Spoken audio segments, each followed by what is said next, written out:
Salve, salve galera! Tudo bem? Olha, nós corrigimos uma questão ontem sobre a República Romana. Hoje nós vamos para o Império Romano, pois é, o grande império que consolidou e basicamente modelou a história da Europa durante a história antiga.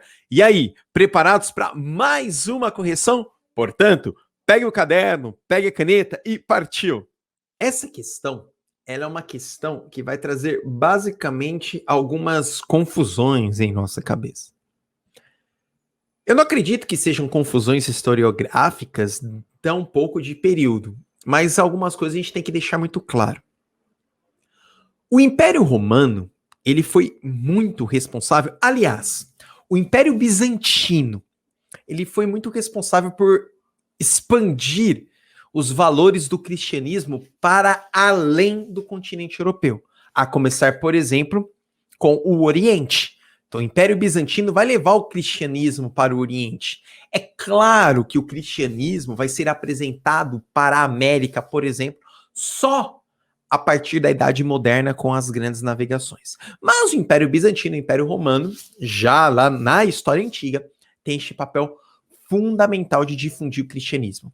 Entretanto, o cristianismo no Império Romano, ele só vai ser a religião oficial no ano de 380 depois de Cristo. No ano 380 depois de Cristo. É tão louco pensar nisso que se o mundo hoje tem, em sua grande maioria, cristãos, esses cristãos são resultados dos avanços do Império Romano. E é importante pensar que só vai acontecer essa oficialização no governo do imperador bizantino, Teodósio. Inclusive, a arte bizantina, que é muito representada por pinturas em vitrais de igreja, lá bem bonitinho, já mostra essa expansão dos valores cristãos. Entretanto, esses valores cristãos só vai acontecer 380 depois de Cristo. E por que eu fiz questão de fazer isso? Pois ser cristão antes de 380 depois de Cristo era perigosíssimo. Era perigosíssimo. Afinal, o cristão não aceitava, por exemplo, a sacralidade dos imperadores, tal como colocavam como supremos frente ao povo em que assim se foi. Dito isto, vamos para a questão. Ao abrigo do teto, sua jornada de fé começava na sala de jantar, na pequena célula cristã. Dividia-se a refeição e durante elas os crentes conversavam. Rezavam e liam cartas de correligionários residentes em locais diferentes do Império Romano, século II da Era Cristã. Ou seja, 380 depois de Cristo, século III, então século II. Então a gente está falando no período em que os cristãos ainda eram perseguidos, ou melhor, em que o cristianismo não era a religião oficial do Império. Esse ambiente garantia peculiar apoio emocional às experiências intensamente individuais que abrigava. Ou seja, quem queria professar a fé cristã só conseguia professar a fé em espaços muito isolados do grande olhar do governo, na sala de jantar ou na pequena célula cristã. O motivo que explica a ambientação da prática descrita no texto encontra-se no... Questão muito interessante essa. Vamos lá. Encontra-se na regra judaica, que pregava a superioridade espiritual dos cultos da sinagoga.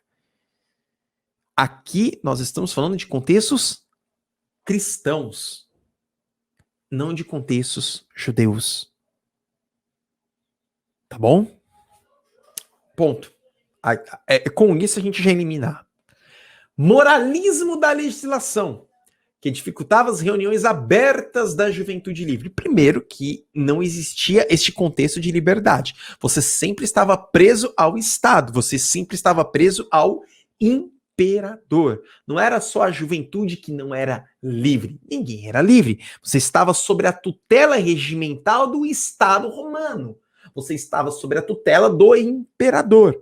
Embora o imperador se estabelecia enquanto valores morais, ele não dificultava a juventude livre porque não tinha juventude livre. Então você vai dificultar aquilo que não existe. Adesão do patriciado, que subvertia o conceito original dos valores estrangeiros. Gente, o contexto dos patrícios são resultados ainda de monarquia romana. Aqui nós já estamos falando de Império Romano. Nós já estamos falando de século II da era cristã. Então, dentro da história, isso acaba se perdendo.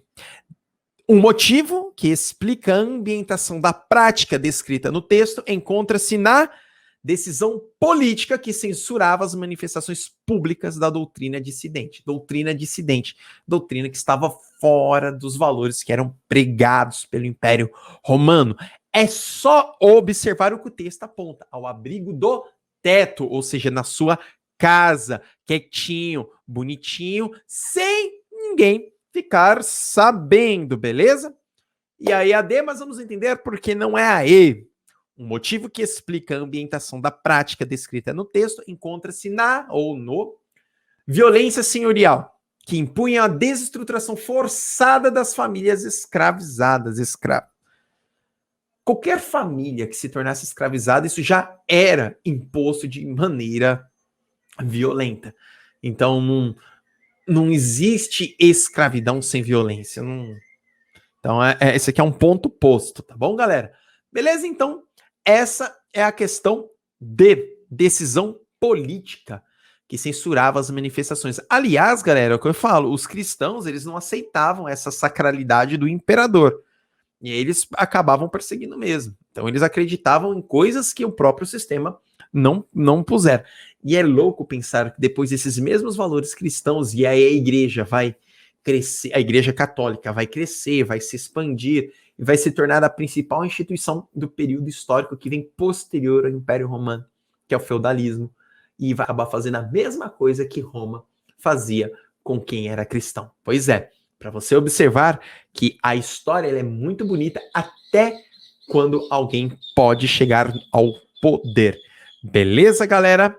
Bom, esse som eu não vou nem pedir para vocês ficarem incomodados, porque são som de pássaros, e som de pássaros, ele é muito bom. É isso aí, as morais do Império Romano, a sua crise de identidade acerca do cristianismo. Que questão louca. Muito obrigado, galera. Valeu demais. Gostou do assunto? Que tal então se inscrever, curtir, comentar?